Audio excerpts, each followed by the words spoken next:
بسم الله الرحمن الرحيم إن الحمد لله نحمد ونستعين ونستغفر ونعوذ بالله من شرور أنفسنا ومن سيئات أعمالنا من يهد الله فلا مضل له ومن يضلل فلا هادي له وأشهد أن لا إله إلا الله وحده لا شريك له وأشهد أن محمدا عبده ورسوله وبعد أولا أحييكم بتحية الإسلام السلام عليكم ورحمة الله وبركاته وعليكم السلام ورحمة الله እንግዲህ በአላህ ፍቃድ በዛሬው ቀን ለወራት የተደራረግናት ዳዕዋ በዛሬ ቀን ደግሞ ከወራት በኋላ ለሁለተኛ ጊዜ በዚህ መድረክ ያገናኘን ጌታ ከዛ በላይ ደግሞ ከፊሉ በመጥፎ ቦታ እየተቀመጠ ባላስፈላጊ ቦታ እየተቀመጠ እኛን ዛሬ በዚች በይነል መግሪብ ወሊሻ ላይ ቤት ቁጭ ብለን ሐሜት ውስጥም ሳንገባ ቤት ቁጭ ብለን የሰው ክብርም ሳንነካ ቤት ቁጭ ብለን ዘፈኑንም ሳንከፍት ዛሬ መላእክቶች ባጃበቡት በዚህ ምድር ላይ ምርጥ በተባለ ቦታ ላገናኘን ለሆነው ጌታ አላህ ምስጋና ይገባው። አልহামዱሊላህ ረብል ዓለሚን። እንግዲህ ሰዎች በዱንያ ላይ ያለን ትልቁ ቦታችን ለኢባዳም መዝናኛችን ቢጨንቀን ምን ተነፍስበት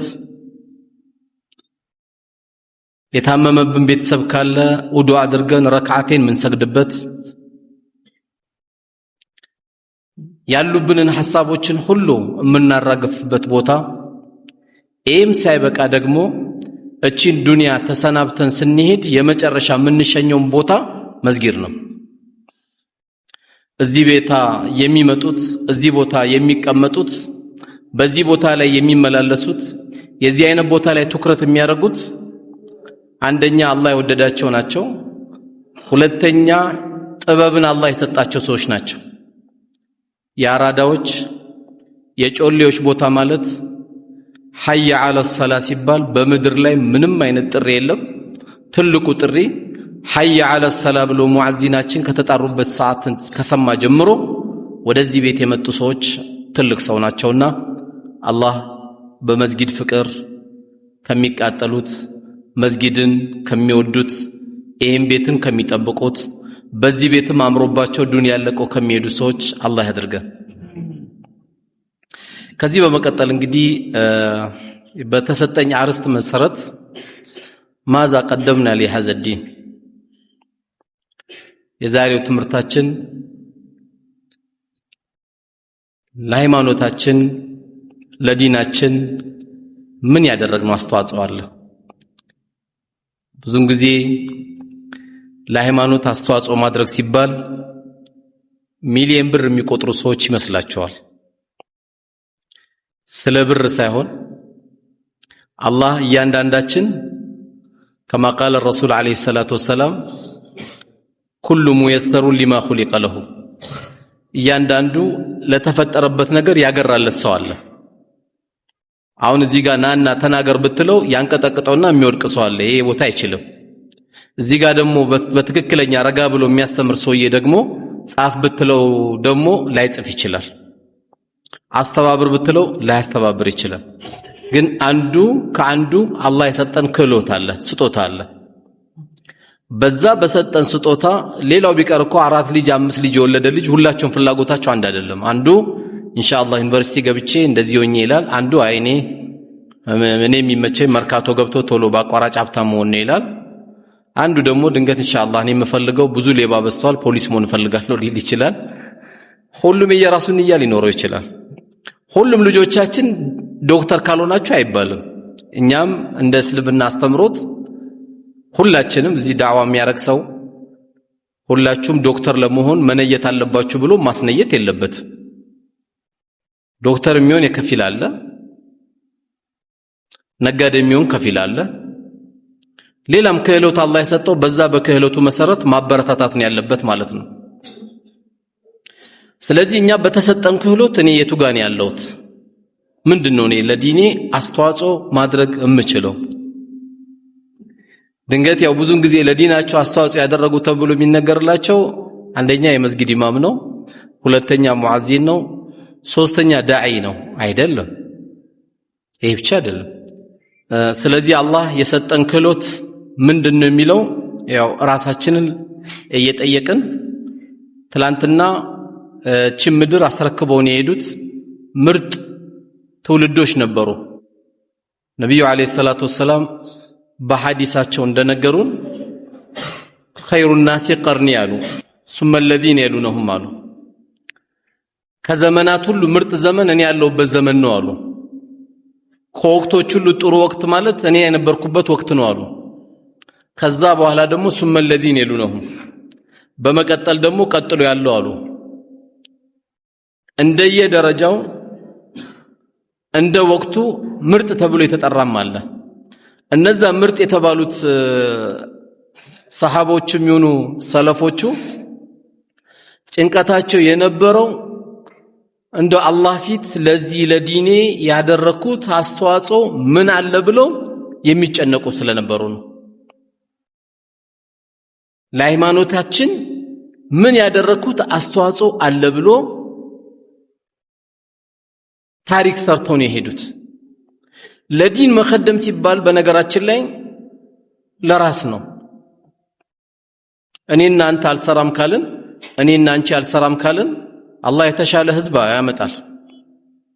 ብዙ ባሪያ አለው አላህ። فسوف ياتي الله بقوم እንዳለው አላህ እናንተም ቢካላችሁ አጠፋችሁና ከዛ በኋላ ሌላ የተሻለ ትውልድ አመጣለሁ የሚወዱኝና የምወዳቸው አለ አላህ።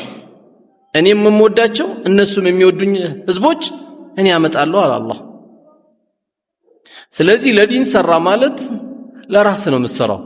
ልክ አላህ በቁርአኑ እንደነገረን ኢን አህሰንቱም አህሰንቱም ሊአንፉሲኩም መልካም ነገር ብታሳምሩ ብትሰሩ ጥሩ ነገር ብታደርጉ ለራሳችሁ ለነፍሳችሁ ነው። በሌላ የቁርአን አያ አላህ ምን ይላል? من عمل صالحا من ذكر او انثى وهو مؤمن ከወንድም ይሁን ከሴት መልካም ስራ የሰሩ ሰዎች በርግጥ እነሱ ናቸው አማኝ የሚባሉት እነሱ ናቸው። ጥቅማቸውን ደግሞ ልንገራችሁ መልካም ነገር ከሰሩ ምንድነው ጥቅማቸው? فلنحيينه حياه طيبه የተረጋጋ ኑሮ እናረጋላቸዋለን። የተረጋጋ ኑሮ እንዲሆኑ እንዲኖሩበት እናደርጋቸዋለን። فلنحيينه حياه طيبه እንግዲህ የተረጋጋ ኑሮ ማለት ሰው ገንዘብ ስላለው አይረጋጋም፣ ስላጣም አይረበሽም። እያንዳንዱ ማግኘታችን ማጣታችን ከኢማን ጋር የተያያዘ ነው። ይሄን በደንብ ልናሰምር ይገባል። ሰው ሁሉ ዛሬ ያወራ ያለው ዘይት 700 ብር ገባ እያለ ነው። 700 ብር ከገባ ጀምሮ ግን በረሃብ የሞተ የለም። ይሄ ውክልናው ለአላህ የተሰጠ ነው። የተረጋጋ ኑሮ መኖር የሚችለው ሞዴል ሊኖረው ይገባል። አንድ ሰው አንድ መስሪያ ቤት ሲገባ ምን አለው? መመሪያ አለው። ያ መመሪያ ከጣሰ ማስጠንቀቂያ ይሰጠዋል፣ እርምጃ ይወሰድበታል። ተርቲቡን ጠብቁ። አላህ ምን እናንተን እዚህ ዱንያ ላይ ሲያመጣን መመሪያ አድርጎልናል። እንዴት እንደምንኖር በዛች ባነሰችው ገንዘብ እንዴት ዱንያን እንደምናጣፍጣት ነግሮናል። ስለበዛም የተረጋጋ ቤት የለም። እንደውም በኢማን የታነጹ ቤቶች ካልሆኑ በስተቀር በዲን የታነጹ ቤቶች ካልሆኑ በስተቀር በአብዛኛው ሀብት ያለበት ቤት ትልቅ እሳት አለ። ትልቅ እሳት አለ። በቀናት ውስጥ በወራት ውስጥ ነው አባት እንኳን ሲሞት ቶሎ ሂሳብ የሚሰራው። ለአባታችን ምን ሰደቃ እናርገለት? ለአባታችን ምን ወቅፍ እንስራለት? አባታችን በምን እናስታውሰው? አባታችን ምን እንደነበረበት ተብሎ አይደለም ሂሳብ የሚሰራው። እንዴት አድርጌ ነው የመኪና ቁልፍ ይዤ ገንዘብ ስንት ቢደርሰኝ ጥሩ ነው መኪና ለሚያዝ ነው የሚለው። ኢላ መን ረሒመ ረቢ አላህ ያዘነለት ልጅ በጥሩ ያደገ ልጅ እንኳን ከአባቱ ሊከጅል ይቀርና ከራሱ ኪስም ይጨምርለታል። አባቱ ከራሱ ኪስ ለአባቱ መልካም ነገር ይቀጥላል። ይሄ ግን በጣም ትንሾች ናቸው። የትላንት ሐያት ስናይ ትላንትና የነበሩት ምርጥ ህዝቦች የተባሉት በነብዩ አለይሂ ሰላቱ ወሰለም ከዘመናት ሁሉ ምርጥ ዘመን የኔ ያለውበት ነው ያሉት ትልልቅ መልካም ነገር በታሪክ ማንም ያልሰራው ማንም ይው እንግዲህ አሁን ትክክለኛ በገንዘብ ቢሆን ዓለም ላይ ያሉት 10 ካፊሮች ናቸው ባለሀብቶቹ አንደኛ ሁለተኛ ሶስተኛ ተብሎ 10 ካፊሮች ናቸው ምንድነው ታሪካቸው ምንም ከፊሉ ሲሞት ካንሰር ተሸክሞ ነው የሚሞተው ከፊሉ ደስታ አጣው ብሎ ኪኒን እየዋጠ ነው የሚኖረው ትክክለኛ ለዲን አስተዋጽኦ ለዲናችን የምናበረከተው ነገር አለ ማለት እኔ ነኝ ተጠቃሚ አቡበከር ሲዲቅ አላህ ስራውን ይደድለትና ታላቁ ኸሊፋ ያለውን ነገር ሁሉ ነው ለዲን ያስረከበው ያለውን ነገር ሁሉ አሁንኛ መስጊዳችን ላይ በጣም ቸር የሚባል ሰው ካለ ከፊሉ ሰው ምን ሊለው ይችላል ከፊሉ ማሻአላህ ጥሩ ሰው ነው ይላል ከፊሉ ደግሞ አረጅል ነው ዝም ብሎ ነው ባክ ብሩን የሚበትን ይላል ጅል ብር አይበትንም አራዳ ነው ብር የሚበትነው ጅል የሚበትነው ለወንጀል እንጂ ለኸይር ነገር አይበትንም ሸይጣን ደግሞ ይቋጥሯል እጁን ያስርበታል ለዚህ ያወጣው አቡበከር ጅል አይደለም ታላቅ ሰሃባ ነው ያለውን ነገር ሁሉ አስረክቦ ምን አስቀረ ሲባል አላህና ረሱልን ያለው አለይሂ ሰላቱ ወሰለም አላህና መልእክተኛውን ያለው አቡበከር ግን ይሄን ከማለቱ በፊት ዑመር ደግሞ ግማሽ ንብረቱን ነበር የሰጠው ከዚህ በኋላ ከአቡበከር ጋር መወዳደር እንደማይፈልግ ዑመር አረጋገጠለት የተሻለ ኑሮ መኖር ይችላል የተሻለ ምግብ መብላት ይችላል የተሻለ ብልጭልጭ ነገሮችን ማድረግ ይችላል ነገር ግን ለአላህ ዲን አስረከበ አዎ ያን ባያስረከቡማ ዛሬ እኔ እናንተም እዚህ አንቀመጥ ያ ያስቀመጡበት ነገር ነው እኮ ለዚህ ሰንሰለቱን ይዞ እዚህ ደረጃ ያመጣ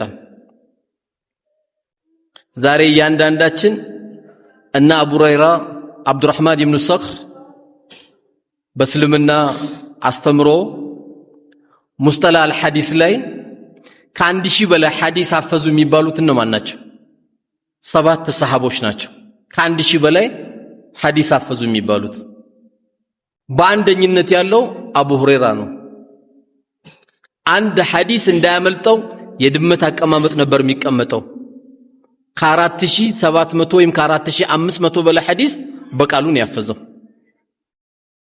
ዛሬ ያባይ ታፈዝ ዛሬ ኢማሞቻችን የጁማዓ ኹጥባ ሐዲሱን ይዘው ያቀሩልንም ነበር አቀማመጡ ኢልሙ እንዳያመልጠው ልክ አይጥን እንደምትጠብቅ ድመት አይጥን እንደምትጠብቅ አቀማመጥ ስለሚቀመጥ አቡ ሁረይራ ተባለ የድመት አባት ተባለ ስሙ ግን ማን ነው አብዱራህማን ኢብኑ ሰኽር ነው ይባላል ያው ብዙን ጊዜ የምናፈዛቸው የአርሴናል ተጫዋቾች እና አይደል ጀነት የማያስገባ እነዚህ ግን ትልቅ ባለውለታችን ናቸው አብዱራህማን ኢብኑ ሰኽር ይሄን የመሰለ ትልቅ በዱንያ ላይ ለዓለም الاسلام ትልቅ ባለውለታ ነው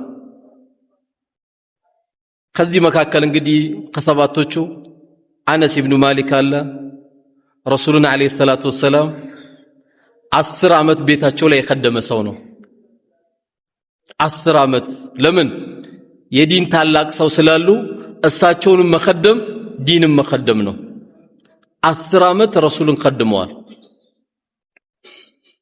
በጣም ግን ይሄ ሐዲስ ሲነገር የሚገርመኝ 10 ዓመት እኔ እሳቸውን ስخدም ለምን ሰራ እንዴት ሰራ ኡፍ እጭ ብለውኛ ያቆም ነበር አለ ዛሬ 10 ወር እኮ አይቆዩም ሰራተኞቻችን አለ ቤት ውስጥ ያሉት 10 ወር የሚቆዩ እኮ ሰራተኞች የሉም አንድ አመት ራሱ ከቆዩ እንኳን ደስ አለ እየተባለ አይደለም ቤት ውስጥ አንድ አመት ትክክለኛ ሞዴል ስለነበሩ ዱንያን በትክክል ስለኖሩት ረሱል አለይሂ ሰላቱ ወሰለም 10 አመት የከደማቸውን አነስ ለምን እንዴት ብለው አያውቁም እኛ ትንሽ ገንዘብ እጃችን ላይ ካለ በዲን ጭንቅላት የማያስብ ከሆነ ሰራተኛ ሲባል በቃ ተራ አድርጎ የሚያይሰው አለ የቤት ሰራተኛ ሲባል ተራ አድርጎ የሚያያለ ደግሞ የሚያሳዝነው ተራ አድርጎ የሚያየ 6-7 ልጅ ወልደዋል ነገ ልጅ ሰራተኛ ልትሆን ትችላለች እኮ ዛሬ ተከልከው ነገር ግን ነገ ልጅ እዚህ ቦታ እንዳትወርቅ ደግሞ አላህ ይጠብቅልሃል ብርጭቆ ሰበረሽ ብለ ከደሞዝሽ ይቀነሳል ካልካት